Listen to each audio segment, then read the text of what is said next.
जय हिंद साथियों। वीडियो शुरू करने से पहले एक ज़रूरी बात आप लोगों को बताना चाहता हूं कि जो भी अभ्यर्थी इस फॉर्म को सिर्फ इसलिए नहीं भरते हैं कि इसमें टाइपिंग दिया हुआ है, तो आज उन सभी के लिए मैं एक बहुत ही ज़रूरी इन्फॉर्मेशन लेकर आया हूं। और सभी के लिए इन्फॉर्मेशन है। पहले तो मैं सीआरपीएफ हेड कांस्टेबल और एएसआई के रिक्रूटमेंट के बारे में आप लोगों को बताने वाला हूं, पूरी डिटेल्स में चर्चा करेंगे। उसके बाद मैं आप लोगों को बताऊंगा कि आखिर इसकी टाइपिंग की तैयारी कैसे करना है। और साथियों यकीन मानिए इस फॉर्म के बारे में मुझे बहुत ज़्यादा अनुभव है, क्योंकि मैं इसको 2 बार क्वालिफाई किया हूँ पूरी मेडिकल तक। इसलिए मैं आपको बताना चाहता हूँ कि आप लोग वीडियो के अंत तक बने रहिएगा और एक एक चीज़ को बहुत बारीकी के साथ सुनने का प्रयास करिएगा। तो आइए शुरुआत करते हैं। आज जो साथियों मैंने फॉर्म लेकर आया है वो सीआरपीएफ हेड कांस्टेबल और एएसआई का है। क्योंकि यह फॉर्म निकले हुए बहुत दिन हो चुके हैं, लेकिन आज मैं वीडियो इसलिए बना रहा हूं ताकि बहुत सारे जो कैंडिडेट होते हैं वो इस फॉर्म को सिर्फ इसलिए नहीं भरते हैं ताकि इसमें जो टाइपिंग मांगा हुआ है उसके कारण वो छोड़ देते हैं। तो साथियों यह एक ऐसा प्लेटफॉर्म है सीआरपीएफ का, यह जॉब इतना अच्छा जॉब है जिसकी मैं मतलब आप लोगों को बता नहीं सकता हूं। बस थोड़ा सा एफर्ट लगाने से ये जॉब आप क्लियर कर सकते हैं। आइए शुरुआत करते हैं और पहले हम लोग डिटेल्स में इसकी चर्चा कर लेते हैं कि इसका क्या क्या क्राइटेरिया है। तो साथियों आप सभी को पता होगा सीआरपीएफ के बारे में, लेकिन जो भी सीआरपीएफ के बारे में नहीं जानते मैं उनको बताना चाहता हूं कि यह भारत का अर्धसैनिक बल है। इसका फुल फॉर्म की अगर बात करें हम लोग तो सेंट्रल रिजर्व पुलिस फोर्स इसका फुल फॉर्म होता है। और इसमें 2 रिक्रूटमेंट आई है, एक है असिस्टेंट सब इंस्पेक्टर का जिसमें 1 स्टार आपको देखने को मिलेंगे, और एक होता है साथियों हेड कांस्टेबल जिसको हम लोग बोलते हैं हवलदार। ठीक है, ये होता है हेड कांस्टेबल हवलदार, यानी कांस्टेबल से एक पद आगे है। तो दोनों को रिक्रूटमेंट है। हम लोग बात कर लेते हैं पहले सीट की, क्योंकि सबसे ज़्यादा इंपॉर्टेंट सीट होता है साथियों। आपको देखने में लगेगा कि 1315 सीट और 143 सीट बहुत कम सीटें हैं, लेकिन मैं आपको एक चीज़ बताना चाहता हूं साथियों, जब इस फॉर्म को मैंने भरा था तब टोटल जो है वो ऑल ओवर इंडिया में मात्र 481 सीट के आसपास सीट था, और इस बार साथियों 415 सीट है, तो बहुत ही अच्छा है। ठीक है, आपके लिए आप इसको कम ना समझें। क्यों कम ना समझें मैं आपको आगे डिस्क्राइब कराऊंगा। तो इधर एएसआई मैंने लिख दिया असिस्टेंट सब इंस्पेक्टर के लिए, और इधर मैंने हेड कांस्टेबल के लिए लिख दिया है। अगर हम लोग जनरल की बात करें तो 58 सीट एएसआई के लिए है और 532 हेड कांस्टेबल के लिए है। अगर ईडब्ल्यूएस की बात करें तो 14 सीट एएसआई और 132 जो है हेड कांस्टेबल के लिए है। ओबीसी की बात करें तो 39 सीट एएसआई, 355 सीटें जो हो वो हेड कांस्टेबल के लिए दिया गया है। अगर हम लोग एससी की बात करें तो 21 सीटें एएसआई के लिए और 197 सीटें हेड कांस्टेबल के लिए। अगर एसटी की बात कर लें तो 11 सीटें एएसआई के लिए और 99 सीटें जो है वो हेड कांस्टेबल के लिए दिया गया है। तो टोटल अगर हम लोग इस प्रकार की बात करें तो 143 जो आपका एएसआई में है असिस्टेंट सब इंस्पेक्टर के लिए दिया गया है, और 1315 साथियों हेड कांस्टेबल के लिए दिया गया है। अब आपको लगेगा कि यह फॉर्म बहुत ही कम है, क्योंकि आप एसएससी जीडी को देखते हैं। एसएससी जीडी में जहां आप देखते हैं 53,000 90,000, वहां पर आप 1315 देख के थोड़ा सा आप इसमें कैसे डिमोटिवेट महसूस करते होंगे। लेकिन मैं आपको बताना चाहता हूं साथियों कि अंत तक पहुंचते पहुंचते जब टाइपिंग पास करते करते बहुत कम कैंडिडेट इसमें रह जाते हैं और आपकी सिलेक्शन की पूरी चांसेस होता है। आपको बस इतना करना है कि आपको जो है साथियों वो टाइपिंग क्लियर करना पड़ेगा। ठीक है, तो चलिए हम लोग बात कर लेते हैं एज की, कि इसमें एज क्या होता है। तो अगर आप जनरल कैंडिडेट हैं तो 18 to 25 साल आपकी एज होनी चाहिए। ठीक है, हाँ अगर हम लोग एसटी एससी की बात कर लें तो 5 साल का छूट है और ओबीसी को 3 साल का छूट मिलता है। साथ ही साथ साथियों जो गुजरात दंगों वगैरह में जो सरवाइव किए थे, मतलब वहाँ से जो गुजरे थे उनके लिए अलग है, डोगराज के लिए अलग है। वो अब मैं आपको मेरे जो टेलीग्राम ग्रुप है अब डिफेंस वुड में उसमें डाल दूंगा, आप वहाँ से पूरी डिटेल में पढ़ सकते हैं।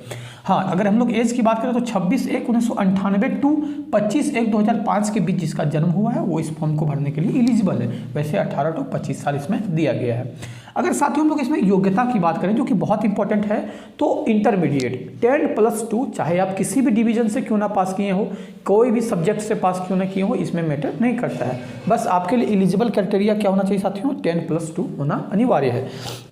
अगर हम लोग इसकी अंतिम तिथि की बात कर लें कि यह कब तक भरा जाएगा, तो 21/1/2023 तक आप किसी भी कीमत पर इस फॉर्म को भर ही दें। ठीक है, और एग्ज़ाम फी की बात कर ले तो 100 रुपया मात्र एग्ज़ाम फी रखा गया है, जो कि जनरल ओबीसी और ईडब्ल्यूएस के लिए है। बाकी एसटी एससी और किसी भी कैटेगरी से अगर आप महिला कैंडिडेट हैं तो आपको एक भी रुपये देने की ज़रूरत नहीं है। तो साथियों बहुत अच्छा है। ठीक है, अगर हम लोग इसकी एग्ज़ाम की बात करें तो सीबीटी मोड में इसका एग्जाम होगा। सीबीटी यानी कंप्यूटर बेस्ड टेस्ट होगा, 22 से 28 फरवरी के बीच में होने की संभावना है। ठीक है, और इतना में हो ही जाता है साथियों, क्योंकि इसमें उलटफेर नहीं होता है। अब हम लोग बात करते हैं कि इसका जो एग्ज़ाम होगा वो कैसे होगा, तो एग्ज़ाम प्रक्रिया क्या क्या है। तो सबसे पहले CBT होगा साथियों, याद रखिएगा, कंप्यूटर बेस्ड टेस्ट होगा। उसके बाद कौशल टेस्ट होगा। कौशल टेस्ट का मतलब है साथियों कि जो आप टाइपिंग देंगे, जो डिक्टेशन देंगे वो आपका होगा। उसके बाद PST होता है, इसमें PET नहीं होता है, ठीक है। इंपॉर्टेंट ये है कि इसमें दौड़ उड़ नहीं होता है, सिर्फ फिजिकल स्टैंडर्ड टेस्ट होता है। फिजिकल स्टैंडर्ड टेस्ट का मतलब होता है कि सिर्फ आपकी हाइट मापी जाएगी, आपका चेस्ट मापा जाएगा, बस और कुछ नहीं, ठीक है। उसके बाद अगर हम लोग इसके बाद बात करें तो मेडिकल होगा, जो कि होता ही है मेडिकल डिफेंस में। मेडिकल भी उतना ज़्यादा हार्ड नहीं होता है जितना कि आर्मी वगैरह का होता है, ठीक है, लेकिन ईजी भी, अब ऐसा नहीं कि इसको आप लोग ईजी समझ लें। तो उसके बाद फिर मेरिट निकाली जाएगी साथियों। मेरिट में आपका सिलेक्शन होने के बाद आपका ज्वाइनिंग हो जाएगा। अब इससे इंपॉर्टेंट हम लोग थोड़ा सा आगे बढ़ते हैं और जानते हैं कि आखिर इसका एग्ज़ाम का पैटर्न क्या क्या है। तो अगर हम लोग एग्ज़ाम पैटर्न की बात कर लें साथियों, तो एग्ज़ाम में हिंदी या इंग्लिश 25 मार्क्स का होता है। अगर सामान्य योग्यता की बात कर लें तो 25 मार्क्स का होता है। बुद्धिमत्ता, सामान्य बुद्धिमत्ता की बात कर लें तो साथियों 25 मार्क्स का होता है। और मैथ जो होते हैं वो 25 मार्क्स के होते हैं। टोटल नंबर ऑफ क्वेश्चन जो है वो 100 मार्क्स के होते हैं और इसमें हर क्वेश्चन के लिए 2 मार्क्स आपको दिया जाएगा। और टोटल आपको 90 मिनट यानी 1.5 घंटे का समय जो है साथियों इसमें दिया जाता है, ठीक है। 1.5 घंटे का समय आपको 100 प्रश्नों को हल करने के लिए दिया जाएगा, 90 मिनट दिया जाएगा। तो साथियों समय भी बहुत पर्याप्त होता है। साथ ही साथ हम लोग अब इसकी कौशल की बात कर लेते हैं कि इसकी कौशल में क्या है। तो अगर हम लोग ASI की बात कर ले, असिस्टेंट सब इंस्पेक्टर के लिए, तो उसमें डिक्टेशन मांगा जाता है 10 मिनट 35 वर्ड पर मिनट, 10 मिनट तक 80 शब्द आपको डिक्टेशन करना है। अगर हम लोग हेड कांस्टेबल की बात कर लेते हैं साथियों, तो 35 वर्ड पर मिनट इंग्लिश टाइपिंग और 30 वर्ड पर मिनट हिंदी टाइपिंग इसमें करना पड़ता है। अब सवाल उठता है कि टाइपिंग में आपकी गलतियां कितनी माफ होगी, तो साथियों 5% की गलतियों को इग्नोर किया जाता है टाइपिंग के लिए। तो ये साथियों इसका प्रक्रिया था। अब हम लोग इसका टाइपिंग के बारे में जानने का प्रयास करते हैं, जो कि बहुत लड़के डरते हैं या बहुत लड़के इस फॉर्म को डालते सिर्फ इसलिए नहीं है ताकि इसमें टाइपिंग दिया हुआ है। तो साथियों टाइपिंग की समस्या से निजात कैसे पाए, आज मैं उसी की चर्चा करने वाला हूँ। तो मैं आपको एक चीज़ बताना चाहता हूँ साथियों कि जो टाइपिंग है वो मैंने बहुत बार पास किया है, ठीक है, इसलिए मुझे बहुत ज़्यादा एक्सपीरियंस है। तो इस एक्सपीरियंस के तौर पर मैं आप लोगों को बताना चाहता हूं कि टाइपिंग के लिए आप लोगों को क्या क्या करना है। तो देखिए मार्केट में इस तरह के टाइपिंग जो कीबोर्ड होते हैं वो आसानी से अवेलेबल हो जाते हैं, ठीक है, आसानी से अवेलेबल हो जाते हैं। 250 या 300 रुपये में आप एक कीबोर्ड खरीद लीजिए, चाहे वो किसी भी कंपनी का क्यों ना हो। ये कोई पेड प्रमोशन नहीं है साथियों, ऐसा नहीं कि मैं कीबोर्ड दिखा रहा हूँ तो आप लोग इसको पेड प्रमोशन नहीं समझना है, ठीक है। ये एक कीबोर्ड है, इसको आपको खरीद लेना है। एक सबसे पहला एंड्रॉयड मोबाइल तो सभी के पास स्मार्टफोन आज के ज़माने में होगा ही होगा, जो इस वीडियो को देख रहे होंगे। अगर उनके पास पर्सनल नहीं होगा तो किसी न किसी मेंबर के पास घर का होगा ही। तो साथियों उसमें से आपको प्ले स्टोर में जाना है। प्ले स्टोर सभी के पास अवेलेबल होगा। प्ले स्टोर में जाकर आपको कोई भी एक टाइपिंग ऐप को इंस्टॉल करना है जो कि बढ़िया है। मेरे ख्याल से टाइपिंग बाबा वगैरह बहुत सारे ऐप आते हैं, ठीक है, आप उनको देख लीजिएगा अपने हिसाब से। टाइपिंग बाबा उसमें से आपको एक कर लेना है और एक साथियों आपको OTG खरीद लेना है, क्योंकि ये USB मोड में दिया हुआ रहता है, ठीक है, ये सिस्टम के लिए है।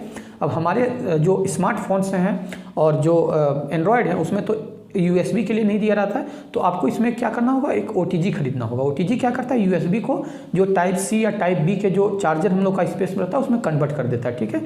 फिर आप क्या करेंगे, सेटिंग्स में जाके OTG मोड को ऑन कर लेंगे। मैं मोबाइल की बात कर रहा हूँ।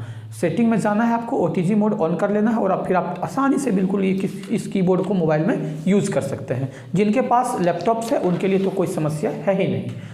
आप साथियों अगर ईमानदारी पूर्वक अगर हर दिन 1 घंटे से 1.5 घंटे का समय अगर सिर्फ टाइपिंग में देते हैं तो यकीन मानिए 15 से 20 दिन 1 महीना के अंदर आपकी टाइपिंग बहुत ही अच्छी हो जाएगी और आप आसानी से 35 वर्ड पर मिनट टाइपिंग कर सकते हैं। साथियों यहाँ तो अभी एग्ज़ाम ही होने में 22 से 28 फरवरी लगभग 1 से 1.5 महीना का समय है सिर्फ एग्ज़ाम होने में।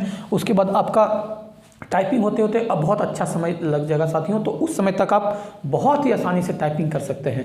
और यकीन मानिए साथियों इसकी एग्ज़ाम सिलेबस भी आपने देखा होगा, एग्ज़ाम भी सिलेबस इसका बहुत ज़्यादा टफ नहीं है। तो आप अगर चाहेंगे तो बहुत आसानी से इसकी तैयारी कर सकते हैं और हेड कांस्टेबल बन सकते हैं। बहुत ही शानदार जॉब है साथियों। आप डायरेक्ट ही हेड कांस्टेबल बनेंगे। SSC GD में आप कांस्टेबल बनते हैं और इसमें डायरेक्ट आप हेड कांस्टेबल बन जाएंगे। फिर आपकी प्रमोशन इसमें लगातार होती रहती है साथियों, बहुत ऊँचे पद पर आप जा सकते हैं। तो साथियों अगर वीडियो अच्छा लगा होगा तो चैनल को लाइक कर लीजिएगा, वीडियो को लाइक करके चैनल को सब्सक्राइब कर लीजिएगा, वीडियो को शेयर कर दीजिएगा। अंत तक बने रहने के लिए आप सभी का बहुत बहुत धन्यवाद। जय हिंद।